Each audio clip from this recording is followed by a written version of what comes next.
ओमकारम संस्था के द्वारा चैत्र नवरात्र के प्रथम दिवस पर एक निजी होटल में नारी शक्ति संवाद व फलाहार कार्यक्रम का आयोजन किया गया। इस दौरान कार्यक्रम में मुख्य अतिथि के रूप में पहुंचे हिमाचल प्रदेश के राज्यपाल शिव प्रताप शुक्ला ने दीप प्रज्वलित कर कार्यक्रम का शुभारंभ किया। इस अवसर पर नारी शक्ति कार्यक्रम में संबोधित करते हुए पूर्व महापौर डॉक्टर सत्या पांडे ने कहा कि यह बहुत ही अच्छा कार्यक्रम आयोजित किया गया है, जिसमें महिलाओं को ऊपर की बात की जा रही है। उन्होंने कहा कि नारी कभी बंधन को नहीं तोड़ती है, नारी बंधन के अंदर रहते हुए भी बंधन को ठीक से बांधते हुए एक डोर में पिरोते हुए एक माला के रूप में रखती है। उन्होंने कहा कि हमें घर व परिवार को देखते हुए अपने कार्यों को करना चाहिए, जिससे कि बैलेंस बना रहे। अब वो महिलाएं पुरुषों के साथ कंधा से कंधा मिलाकर काम कर रही हैं। इस अवसर पर ओमकारम संस्था के राष्ट्रीय उपाध्यक्ष मार्कंडे मणि त्रिपाठी, सजनवा विधायक प्रदीप शुक्ला सहित अन्य लोग मौजूद रहे। 2 दशकों में विशेष तौर पे जब से भाजपा की सरकार बनी है, किस तरह से बदला है। भारत के विभिन्न कोनों में विकास तो हुआ ही हुआ है।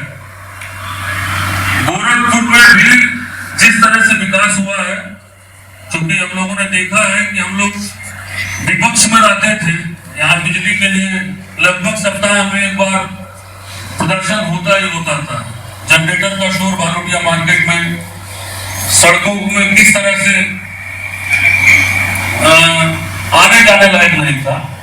आज के टाइम में निश्चित तौर पे बहुत विकास हुआ है, और उस विकास में जो भारत की आधी आबादी है, जिसको भारत के प्रधानमंत्री श्री नरेंद्र मोदी जी ने अभी जोड़ा है, यह पहली बार हुआ है, उनको मुख्य धारा में लाया है। नहीं तो जो बहुत मेधावी होती थी या समय से लड़के भारत के राष्ट्रीय उपाध्यक्ष और प्रेस क्लब के हैट्रिक अध्यक्ष ऐसे भाई मार्कंडे मणि जी को भी मैं आपको भी शुभकामनाएं देती हूँ, शुभाशीष देती हूँ, आपके उज्जवल भविष्य की कामना करती हूँ। आप अभी ओमकारम का बहुत अच्छा कार्यक्रम आपने बैनर तले किया, कई कार्यक्रम होंगे। बहुत ही अच्छी बात है कि जो बैनर है, बैनर का सम्मान भी कैसे बढ़े, इसका आपने पूजो जो आपने ख्याल रखा है। मैं बहुत बहुत शुभकामनाएं हैं, शुभकामनाएं देती हूँ। स्वस्थ जीवन कामना के साथ अब सैजनवा के विधायक जी आदरणीय प्रदीप शुक्ल जी का भी मैं शुभाशीष भी देती हूँ, आपको बहुत बहुत शुभकामनाएं दी। साथ ही उपस्थित समस्त लोगों के संक्षेप में कहा गया है, अब इसके बाद मैं संक्षेप में ही लाऊंगी। पहले तो आपको मैं बता दूं, मणि जी ने कहा बंधन को तोड़ते हुए, नारी कभी बंधन को नहीं तोड़ती। नारी बंधन के अंदर रहते हुए भी और बंधन को ठीक से बांध के एक डोर में पिरोते हुए इधर उधर बिखरे हुए मालाओं को, मोतियों को एक सूत्र में बांध के एक माला के रूप में प्रस्तुत करती है। वही तो नारी है। नारी उससे नहीं हटना है। इस बात को हमेशा हम लोग को लेकर अगर हम चलेंगे, जैसे कि हमने हमेशा ये पाया कि प्रकृति को तो हमें अगर प्रकृति से सीखना है, तो ये देखें तो कोई हम लोग आपस में प्रतिद्वंदी नहीं है।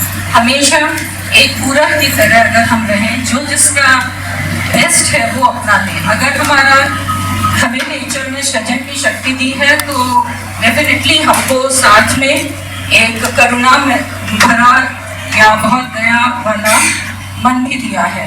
तो उससे ये है कि हम अपना दायित्व दोनों तरफ देखते हुए इस जो बैलेंस है उसको बनाते हुए और झूठी पाश्चात्य संस्कृति को त्यागते हुए अपनी सनातन से जो भी अच्छा है, क्योंकि ऐसा नहीं था कि वैदिक काल में गार्गी जैसी, अबला जैसी महिलाएं हुई हैं जिन्होंने उस समय ये बीच का कालखंड भले ऐसा रहा हो जिसमें महिला की स्थिति ना अच्छी रही हो।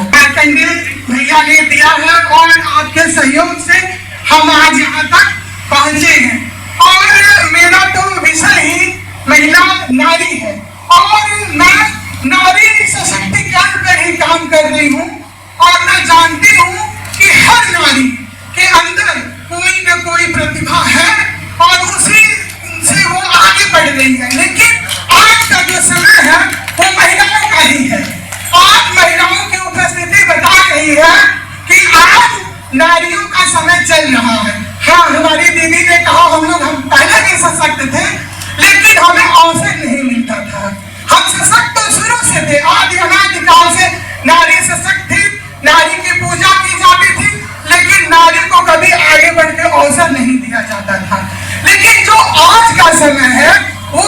अवसर भी मिल रहा है और आगे काम करने का सपोर्ट भी मिल रहा है, जिसमें आज हमारी सरकार और समाज और हमारा परिवार सभी हमारा साथ दे रहे हैं।